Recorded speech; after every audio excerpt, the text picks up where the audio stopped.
So, Andrew, how did you actually get started in terms of setting up Migration Watch? Well, as you know, I was in the Foreign Service for 35 years, and in those days it was embassies or the consulates who issued visas and so on.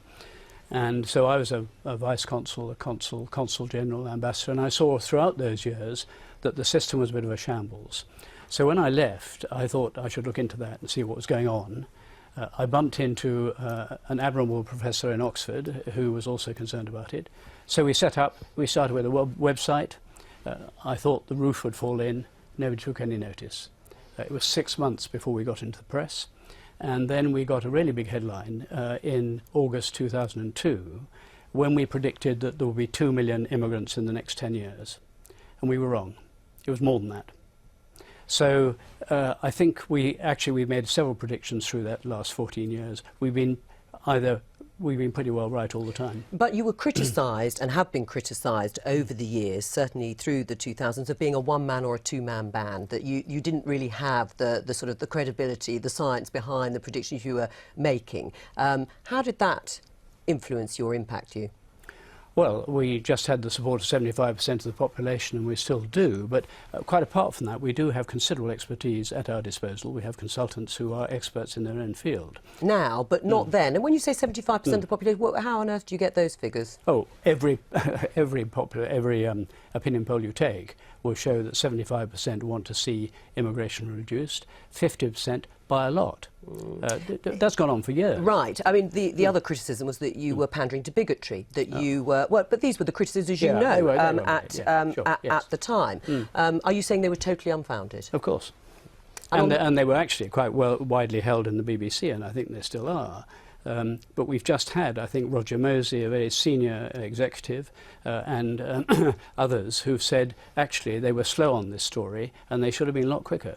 Right, I mean, in terms of what then became known as an open door immigration policy, those who were anti what the Labour government, what they saw the Labour government doing under Tony Blair and latterly Gordon Brown, and the predictions that you talked about. Now, they argued that it was to fill a need for low-paid labour, that the economy was growing, that immigration was needed at those sort of levels. Did you ever take that argument seriously? Well, it was all looked into very carefully by the House of Lords, actually, by their Economic Affairs Committee. And they did a full report on this, and they concluded that they'd found no evidence for the proposition that net migration, which is what we're talking about, was of any significant benefit. Talk about, we'll come on to net migration specifically, but let's talk about immigration, and we're talking here about not just EU, but from outside the EU, that actually the labour market required low-paid or certainly immigrant work right across that decade. Well, first of all, it's the same point. They said there would be no benefit to the GDP per head of the resident population. It's important to be clear about that. Now, if you're talking to the GDP in total, we're talking about per head of the population. Of course, you have more people, you have a bigger economy. But for the actual resident population, there is no significant benefit. And no one has been able to address that or to tackle that.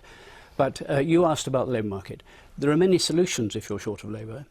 You can raise wages and draw more people into the work. You can change your working methods. You can change your products. There are all kinds of things you can do. Immigration is not necessarily the answer. And if you have other aspects like a housing crisis, it's probably not the answer. But what do you say to those who look to the NHS, for example, and say it just wouldn't work in the way it does without immigrant labour? They look even to perhaps the catering sectors of the economy, rural migration that helps out in agriculture. None of these would function at the levels they do without immigrant labour.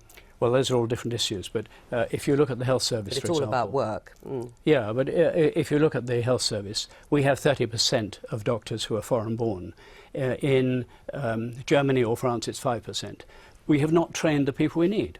And the same is true of nurses. So immigration is only an answer if you fail to train your own people. It'd be much better if we got organised and trained them. Right. What about the net migration target? Because, as you know, the government failed to meet its net migration target. You had conversations with Conservatives when they were in opposition at the time, calling for a net migration target. how did that come about? How did those conversations come about? Did you even suggest what the target should be? No, we never suggested what a target should be. It wouldn't be for us. And I don't know what happened within the Conservative Party when they scribble their manifesto. It's a very secret and often confused process. But it was a valuable step, because what it did was to focus government policy, to focus the machine, if you like, on this objective, which they chose, and rightly chose. And failed to meet. Well, they failed to meet for two reasons.